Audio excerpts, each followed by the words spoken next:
Minister, the Advocates Network has called the increases unacceptable, unconscionable, and unfair. There's been, as I mentioned, wide-scale outrage. Let me just share just a few social media comments. They're wholly.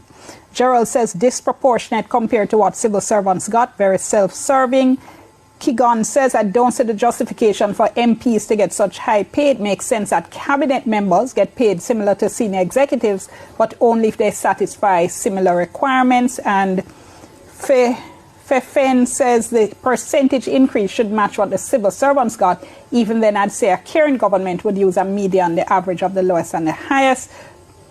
It would show solidarity with the people you're taxing. We spoke 24 hours ago, and you were saying you thought if people understood the background, then they would be accepting of the increases. So 24 hours later, have you been surprised at the level of outrage and anger?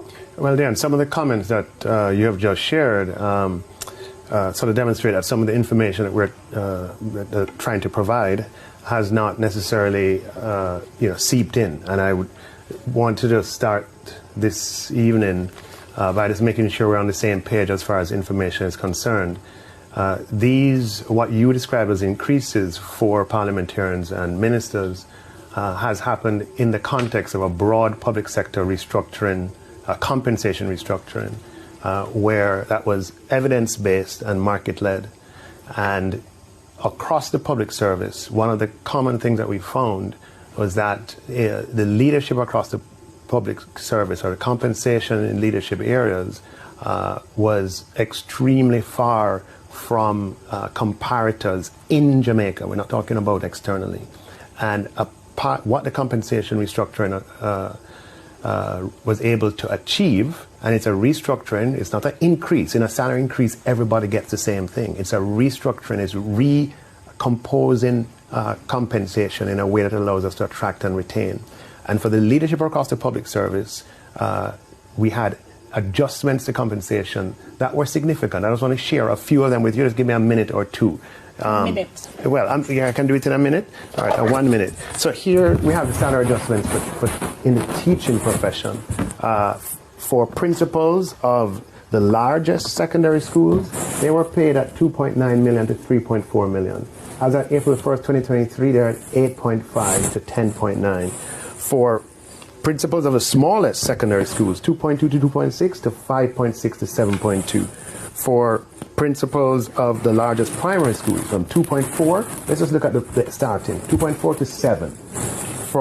For principals of the smallest primary schools, from 1.7 to 5.6. I'm actually glad you brought that up, because I remember you making that point during the negotiations, but it sounds to me as if you hadn't picked up or you don't understand that there is significant, I'm referring to that, that there is in fact significant anger within those sectors as well, because of what is seen as a huge disparity in what the people at the top have got compared to the people lower down. Absolutely. And I can address that. I can address that, but allow me to present. Point doesn't appease anybody who is upset at the parliamentarian side. Unless you don't understand the point I'm making. The point I'm making is that the adjustments in salaries for parliamentarians and ministers occurs in the context of adjustments to salaries for the leadership levels across the public sector. I understand. And then we can. So allow me to. The point I was making, though, is that the concern is that those adjustments as a whole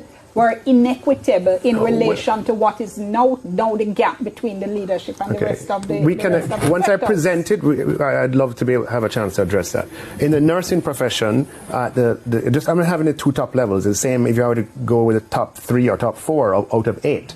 The person's run was at 3.5 to 4.2 million, and now at 9.2 to 10 million.